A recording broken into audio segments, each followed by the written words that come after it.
얼마 정도 벌고 싶으세요? 저 월급만큼은 벌고 싶어요. 월 300 정도. 300 정도 가능하세요. 너무 가능하고 쉬운 방법으로 지금 월급 받으시는 만큼 버실 수 있으세요. 요거는 이제 3월 달에 있었던 매출인데요. 그 전체 매출은 사실 아니에요. 왜냐면 에어비앤비라는 플랫폼에다가 다양한 이제 플랫폼을 통해서 더 판매를 하고 있고, 이제 플랫폼 소득만 딱 찍힌 게 한 300만 원 정도거든요. 이런 경우에 이제 월세가 요거는 한 80만 원 정도예요. 그래서 월세 80만 원, 그리고 청소비 한 40에서 50만 원 정도를 제외하면 여기는 한 150 정도가 이제 남게 됩니다. 여기는 은평구 그쪽 위치예요. 그래서 사실 그렇게 딱 핫스팟이거나 외국인들이 엄청 좋아하는 위치는 아니에요, 확실히. 그렇지만 그럼에도 불구하고 서울 자체에 외국인 수요가 많다 보니까 그 내부를 잘 꾸며놓고 가격을 좀 저렴하게 해놓으면 관광객 분들도 많이 오십니다. 요것도 이제 5월달 한 달 매출 한 350 정도 되는데요. 월세 80만 원, 청소비 한 40에서 50만 원 정도가 들어가고, 관리비나 비품 비용 해가지고 한 20만 원 정도를 잡는다고 하면 요것 또한 약 200만 원 정도의 순수익이 남게 됩니다. 네, 여기는 이제 지방이거든요.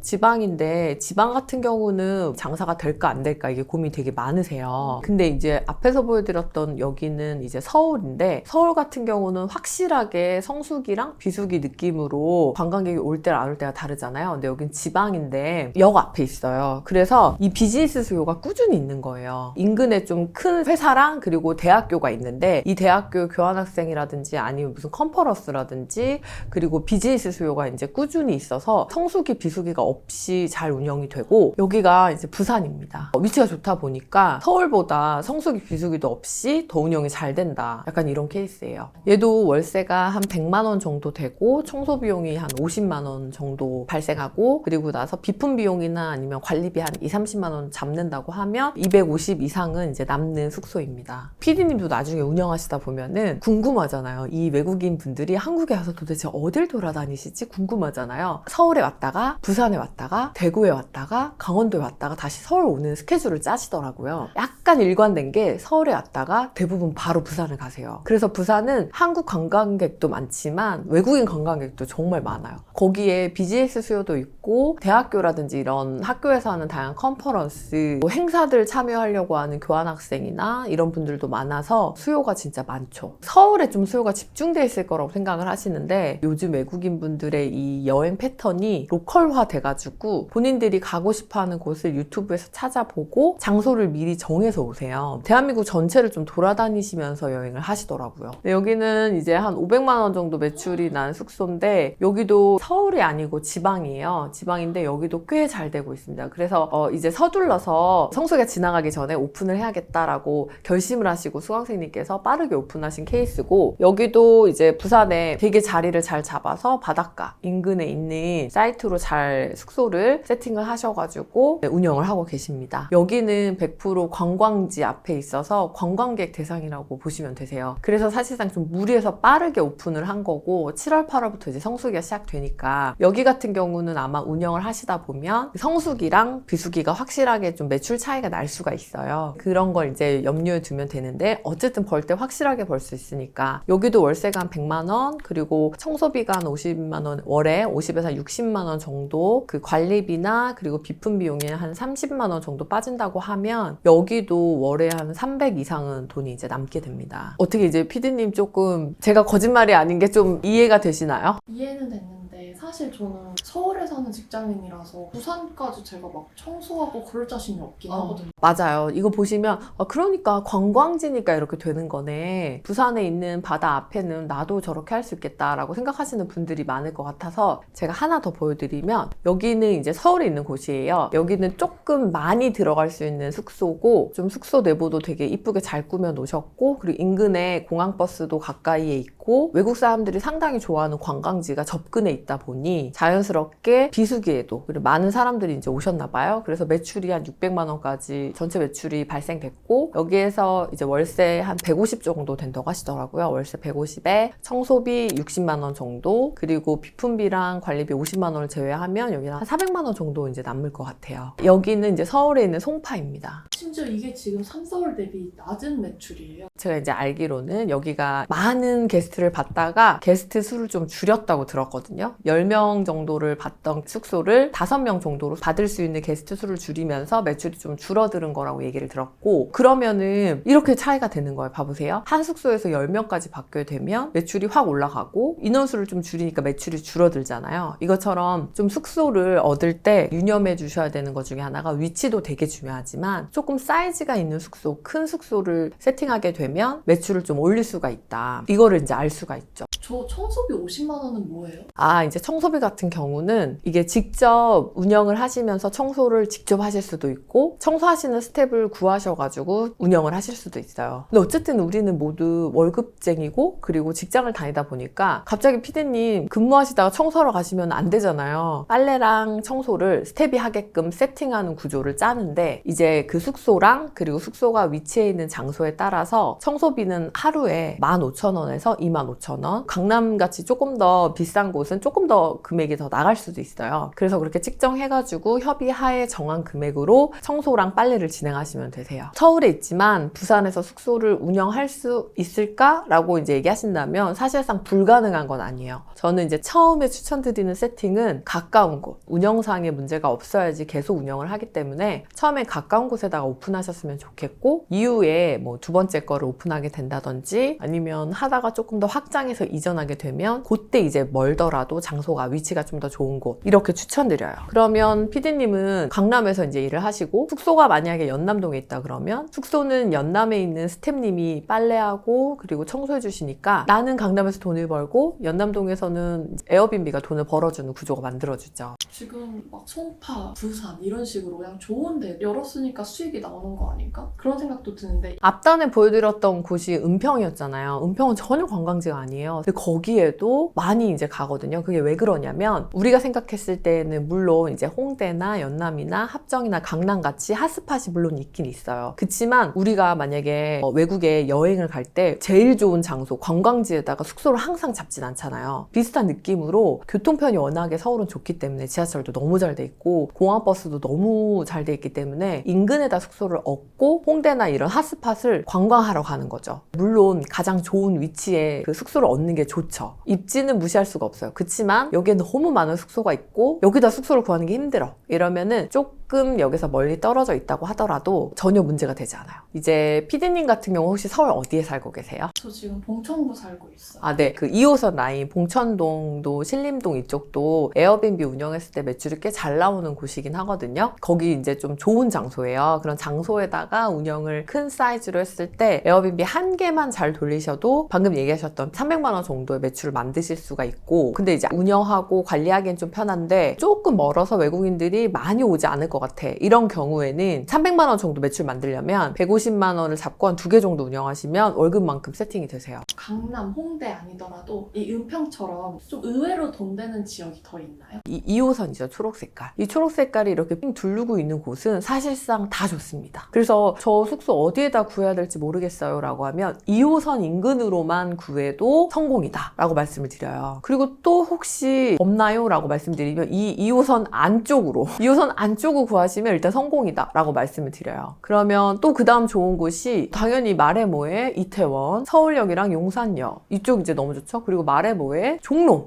이쪽도 이제 여기 인사동 있고 하잖아요. 많은 외국인들이 이쪽도 방문하시기 때문에 네, 여기도 되게 잘 돼요. 그래서 숙소 어디다 구해야 될지 너무 막막하다 하면은 일단 2호선 라인 인근으로 구하시고 그것도 너무 힘들다 하면 2호선 안쪽으로 구하시고 근데 그것도 힘들다 라고 하시면 종로 이쪽으로 구하시거나 저는 그냥 한 달에 한 100만 원만 벌어도 되니까 집에서 가깝고 그냥 편안한 곳에 하겠습니다 라고 하시면 집 근처 인근 아무 데나 하셔도 되세요. 은평구 같은 경우도 솔직히 거기가 될까 싶었거든요. 근데도 100만 원 이상은 수익이 무조건 남는 거 보고 이제 운영하는 호스트 입장에서 욕심만 조금 덜 부리면 100만 원 이상 수익은 무조건 순수익 무조건 남는구나 생각했습니다. 보통 처음 시작하는 시드는 얼마 정도일까요? 월세 세팅으로 구하시라고 말씀을 드려요. 이제 월세 같은 경우는 좀 가볍게 시작을 해서 가볍게 접을 수도 있고 그리고 또 이동하는 것도 가볍기 때문에 월세를 무조건 추천드려요. 월세로 세팅을 한다라고 했을 때 보증금은 1,000만 원에서 한 2천만 원, 조금 높은 곳은 한 3천만 원 정도로 잡으시면 되고요. 저희는 2천만 원까지를 추천드립니다. 왜 그러냐면 내가 만약에 3천만 원 정도가 있어 라고 하면 2천만 원짜리를 하나 얻고 나면 장사가 잘 되고 그리고 혹시 만약에 가족 중에 한번 해보겠다 라고 하는 분들이 있으면 하나 더 오픈할 수 있잖아요. 그때 돈이 없으면 못 하잖아요. 근데 한 3천만 원 있는 시드에서 2천만 원 보증금으로 1호점 오픈하고 나머지 1,000만 원으로 2호점 보증금 쓸 수 있어요. 그래서 3천만 원 다 쓰시지 마시고 이거를 한 2천만 원 보증금 내에서 집을 구하셔라 라고 말씀드립니다. 저는 지금 한 4년 정도 했고 저는 에어비앤비 세팅으로 시작해서 제 건물에도 사업자를 내서 운영을 하고 있고 서울에다가 월세를 얻어서도 외도민 세팅으로 에어비앤비 운영하고 있고 하다가 현재는 모텔 건물까지 매수를 해서 모텔에서도 에어비앤비 운영하고 있어요. 정말 에어비앤비 세팅으로는 끝판왕을 찍었다 라고 생각하시면 되세요. 지금 얘기만 딱 들어도 어떤 분들한테는 이걸 할 수가 있는 건가? 라는 생각이 드시잖아요. 저도 제가 할 수 있는 게 아니라고 생각을 했기 때문에 부동산 경매 쪽으로 투자는 계속 하고 있었지만 이런 재테크, 부업, 에어비앤비, 숙박업 이쪽은 생각도 안 했었어요. 제가 이제 부동산 경매랑 부동산 투자를 하면서 상가를 매입하고 낙찰을 받아서 세팅을 하다 보니까 그렇게 열심히 세팅해도 한 달에 50만 원? 많이 남아야 한 7, 80만 원밖에 안 남는 거예요. 근데 매입하고 임차인을 구하고 또 임대차 계약을 쓰고 또 장사가 안 되면 나가고 중간에 공실이 발생하고 이벤트가 정말 많더라고요. 그러니까 현금 흐름을 월세로 세팅한다는 것 자체가 생각하는 것만큼 쉽지가 않은 거예요. 그러다가 이 에어비앤비라는 민박업을 알게 됐는데 이거는 사실상 월세로 가볍게 시작할 수도 있고 상가로 월세 세팅하는 것보다 크게는 10배까지도 현금 흐름 세팅이 만들어지는 거예요. 직장인 때 어떻게 투자를 해야겠다,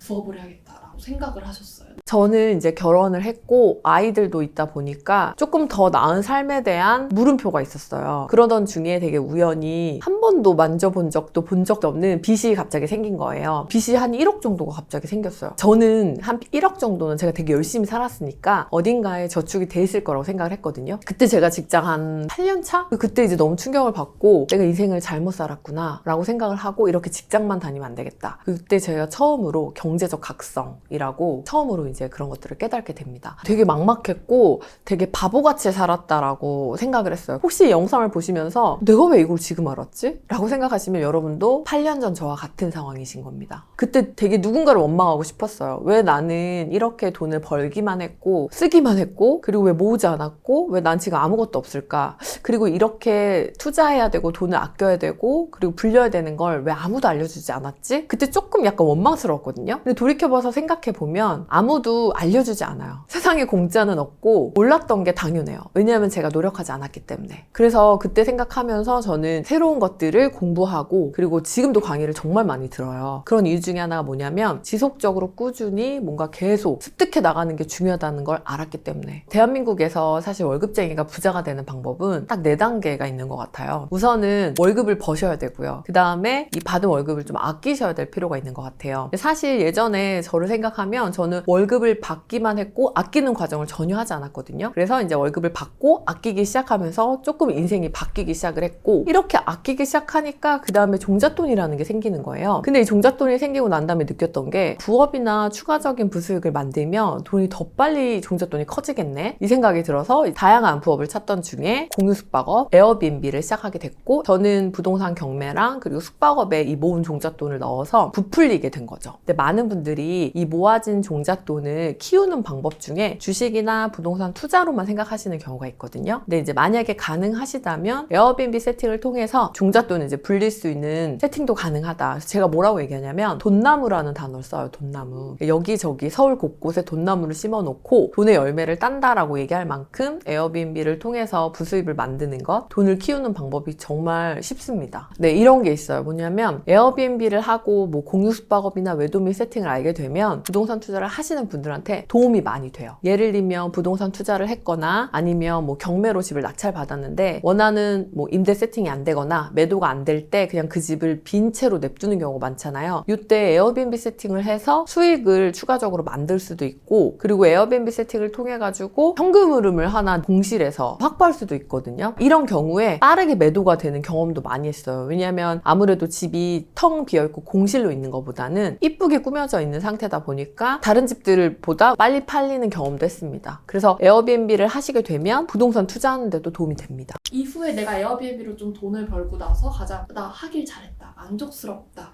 싶었던 그런 순간들도 있었나요? 저는 1억 빚이 생기고 이제부터 제대로 살아야겠다 라는 생각을 했을 때 처음 했던 게 돈을 아끼는 과정을 했어요. 가계부를 썼는데 이 가계부를 쓸 때 얼마나 아꼈냐면 저희 4인 가족 식비가 한 달에 16만 원이 나왔어요. 그러니까 진짜 많이 아꼈던 거예요. 지금도 기억에 남는 게 겨울에 저희 큰 아이가 그때는 초등학교 저학년이었던 것 같아요. 저희 아이가 계란빵을 하나 사달라고 한 거예요, 저한테. 근데 계란빵이 제 기억에 1,000원이 좀 넘었던 것 같아요. 한 달에 식비가 16만 원인데 그 1,000원짜리 계란빵을 사 먹을 수가 없는 거예요. 그래서 제가 그 아이 손을 끌고 오면서 계란빵 나중에 엄마가 돈 많이 벌면 사줄게 이렇게 말했던 기억이 있거든요. 지금 조금 약간 에어비앤비하고 현금 흐름도 만들어지고 뭐가 제일 좋냐고 얘기하면 누구보다 사랑하는 내 아이가 뭔가 먹고 싶다고 할 때 사줄 수 있다는 게 제일 행복합니다. 저는 상당히 되게 보수적이었어요. 이게 진짜 될까? 약간 그게 좀 걱정이 돼가지고 되게 저렴한 집에서 시작을 했거든요. 보증금도 500만 원, 월세도 40만 원. 약간 반지하에 아무도 올 것 같지 않은 투룸을 얻어서 했어요. 망해도 내가 한 달에 40만 원 월세는 그래도 부담 없이 낼 수 있겠다 라는 생각이 들어서 작은 데다가 했는데 좀 좋았던 거는 지하고 좀 열악하다 보니까 집이 다 수리가 되어져 있었고 가전이 다 들어가져 있었어요. 그렇다 보니까 제가 그냥 내부만 깨끗하게 세팅을 하면 됐거든요. 숙소 하나를 세팅하는데 걸렸던 시간 2주 정도. 그리고 이제 바로 오픈을 했을 때 사실 그때는 그냥 시작하는 거였고 가장 저렴한 데서 시작을 하려고 숙소를 구한 거였기 때문에 여기가 어디 위치인지도 모르고 저희 집 근처에다가 시작을 했거든요. 재밌었던 거는 거기 인근에 학교가 있었던 거예요. 대학교가. 그리고 제가 그때 알았죠. 대학교에 세미나라든지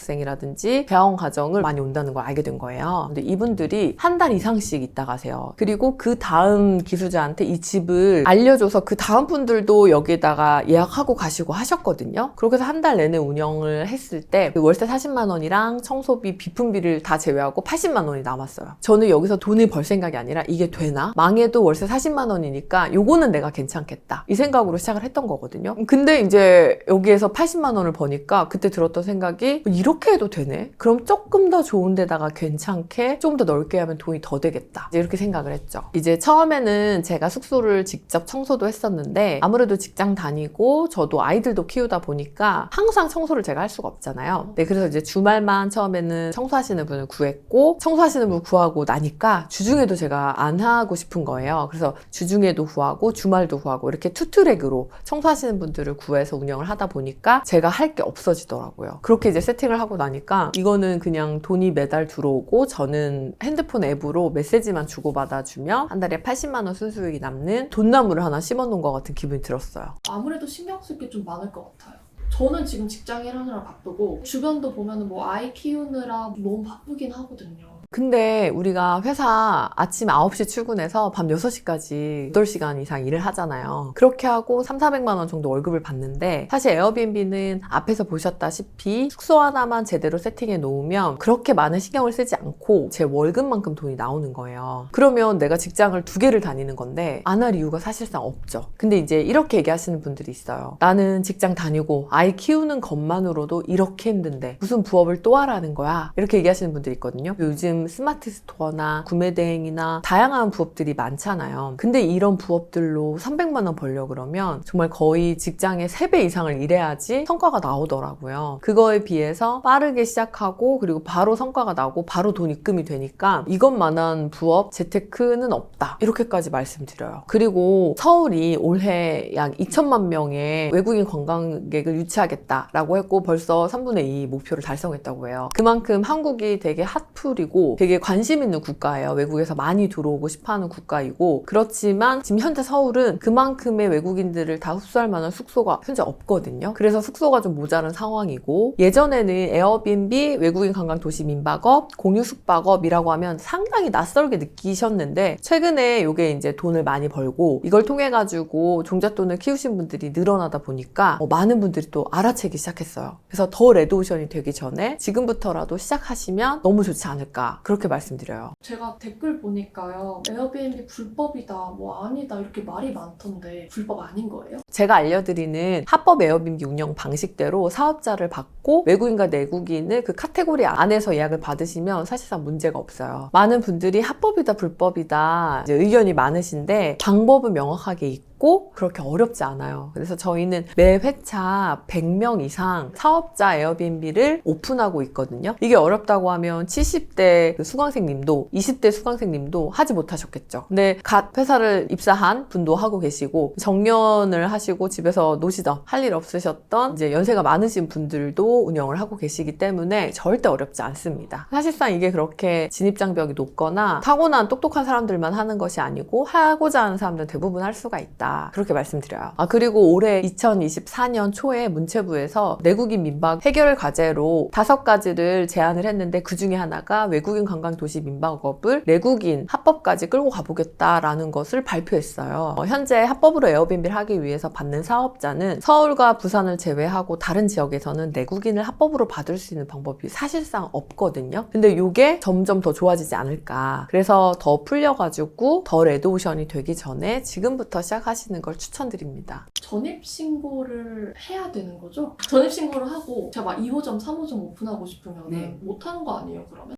네, 이거 되게 좋은 질문인데 이때 이제 가족 사업으로 확장이 돼요. 예를 들면 PD님이 하나를 오픈했더니 숙소 하나에서 한 300만 원 정도의 순수익이 남은 거예요. 그럼 이거 언니한테 얘기하면 언니도 하고 싶어 하지 않겠어요? 그렇게 해서 이제 언니가 2호점을 오픈해서 같이 운영하는 방식으로 해서 2개, 3개를 이제 오픈할 수 있겠죠. 특히 은퇴를 앞두고 계신 부모님들 대부분이 풀타임으로 다시 일을 하기에는 조금 힘들어. 근데 집에서 놀기에는 좀 너무 젊은 거예요. 그래서 이런 분들한테 이제 3호점을 같이 이제 PD님이 오픈을 하시면 어머님한테 또 300만 원 정도의 수익이 발생이 되고 또 같이 PD님과 PD님 언니와 엄마가 같이 또 운영을 하니까 운영 부분에서 훨씬 수월해지죠. 저 궁금한 게 진상 손님은 어떻게 해요? 이게 진짜 많이 물어보시거든요. 이렇게 이쁘게 숙소 세팅해놨는데 다 훔쳐가면 어떡해요? 막 숙소 이상하게 해놓고 가면 어떡해요? 라고 얘기하시는데 에어비앤비는 호스트도 게스트를 평가하고 게스트도 호스트를 평가해요. 상호평가 제도가 있거든요. 그래서 우리 숙소에다가 이상한 짓을 해놓고 가면 저희가 평가를 해서 그 호스트가 더 이상 앱을 통해서 숙소를 예약하는 게 힘들게 만들어줄 수 있고요. 두 번째로 에어비앤비는 에어커버라고 호스트를 보호하는 보험 제도가 있어요. 그걸 통해서 손상되거나 아니면 파손된 부분을 전부 보상받으실 수 있습니다. 그리고 이 절차가 까다롭거나 어렵지 않아서 저도 게스트가 의도하지 않았는데 파손되는 경우가 종종 있거든요. 이런 부분까지 전부 다 보상을 받고 있어요. 더군다나 외국인들이 항상 오시면 가족 단위로 온다고 했잖아요. 그렇게 오다 보니까 저는 사실 뭔가 의도해서 파손했거나 문제가 생긴 케이스는 거의 없고 본인들 나라에서 이제 챙겨왔던 선물을 주고 가신다든지 편지를 써놓고 가신다든지 숙소를 운영하면서 더 보람이 있고 기분이 좋지 그런 나쁜 기억은 거의 없는 것 같아요. 그래서 서울과 부산은 외국인뿐만 아니라 내국인도 합법으로 숙박을 받을 수 있는 방법이 있고 그리고 에어비앤비뿐만 아니라 부킹이라든지 아고다라든지 다양한 플랫폼을 통해서 판매하는 방식을 알려드리고 있기 때문에 지금부터 이제 시작하셔도 충분히 성공하실 수 있다라고 말씀을 드려요. 그래서 서울과 부산은 외국인의 경우는 에어비앤비랑 부킹닷컴을 통해서 예약을 받으실 수 있고 내국인은 위홈을 통해서 예약 받으실 수가 있거든요. 그래서 여기는 부산과 서울은 위홈이라는 사이트를 통해서 한국 사람들을 예약 받을 수 있어요. 이제 위홈 사이트가 이전에는 사람들이 많이 몰랐는데 지금은 이제 많이 알고 있고 근데 이제 지방 같은 경우는 내국인이 아예 안 되세요. 그래서 저는 뭐라고 말씀을 드리냐면 지방에서 하시고 싶은 분들은 단기 임대 세팅이라는 게 또 있거든요. 그래서 에어비앤비 세팅으로 이쁘게 꾸며놓고 혹시 외국인들이 예약하지 않는 빈 공간은 내국인 단기 임대로 빌려주는 방식도 수입을 만들 수 있습니다. 단기 임대 33M2라는 사이트 통해 가지고 여기에다가 플랫폼에 올려서 단기 임대로 예약을 받아서 또 지방 같은 경우는 현금을 만드는 부업이 가능하다고 말씀을 드려요. 임대라고 하면 1년 이상, 2년 이렇게 월세로 임대 계약을 할 수 있잖아요. 근데 이 33M2는 주 단위로 필요한 만큼만 빌리는 거예요, 이 집을. 지방은 현재 내국인 숙박이 외국인 도시민박업 사업자를 통해서 안 되기 때문에 지방 같은 경우는 33M2 같은 단기 임대 플랫폼을 통해서 예약을 받는 방식이 있습니다. 저도 지방에 있는 제가 갖고 있는 집에서 단기 임대 플랫폼을 통해 가지고 현재 임대 수익을 만들고 있거든요. 근데 생각보다 그냥 월세 세팅하는 것보다 한 3배 가까이 높은 임대 수익이 만들어져요. 그래서 저는 이걸 이용해 가지고 내국인 숙박이나 민박이 허용되지 않는 지방 도시, 경기도 아니면 서울과 부산을 제외한 다른 지역은 단기 임대 플랫폼을 통해서 또 부수익을 만들 수 있다고 말씀드리고 저희 VOD 과정에 이 부분도 부분도 제가 좀 자세하게 설명을 해놨거든요. 왜냐하면 지방은 안 그래도 정보도 제한적이고 할 수 있는 것도 별로 없는데 너무 억울해요. 얘기하시는 분들도 진짜 많아요. 그래서 이 플랫폼 통해 가지고 단기 임대 세팅으로 부업을 하실 수가 있다 설명드리고 있습니다. 33M2 단기 임대 플랫폼 통해 가지고 내국인 숙소 운영하는 방식도 알려드리니까 참고해 보시면 도움이 될 것 같아요. 근데 사실 제가 이제 오늘 정말 다양한 꿀팁을 풀어드렸고 그리고 실제적으로 하실 수 있는 방법을 알려드렸지만 막상 또 시작하시려고 하면 막막하고 당장 그럼 2호선 어디로 가야 되지? 이 생각부터 드실 거예요. 그렇게 해서 숙소를 계약한다고 하더라도 여기를 어떻게 세팅하고 플랫폼에 판매를 하고 또 어떤 식으로 운영해야 되는지 막막하실 거거든요. 그래서 그런 부분들을 제가 전부 해결해드리는 영상이 월급쟁이 부자들에 있으니까 꼭 도움받으시면 수월하게 오픈이 가능하실 거예요. 실제로 작년부터 시작해서 성과를 내는 분들이 많더라고요. 후기에도 엄청 올라오고. 제가 이제 월급쟁이 부자들의 VOD 영상이 올라간 다음에 정말 기분이 좋았던 게 외벌이 가장이었는데 아이 둘 키우고 되게 생계가 막막했다. 근데 이 영상 통해 가지고 부수입을 만들어서 당당한 아빠가 될 수 있었다. 뭐 이런 사연이나 아이가 아픈데도 직장을 다니느냐 아이 옆에 있을 수가 없어서 항상 미안했고 죄책감이 있었는데 이 창업을 통해 가지고 직장을 그만두셨고 현금 흐름이 만들어지셔서 아이 아픈데 옆에 있을 수 있어서 너무 감사하다라는 리뷰도 있었거든요. 그래서 저는 이렇게 혹시 현금 흐름이 정말 절실하게 필요하신 분들이거나 삶을 조금 바꿔보시고 싶은 분들한테는 분명히 기회가 될 거라고 생각을 하고 있습니다.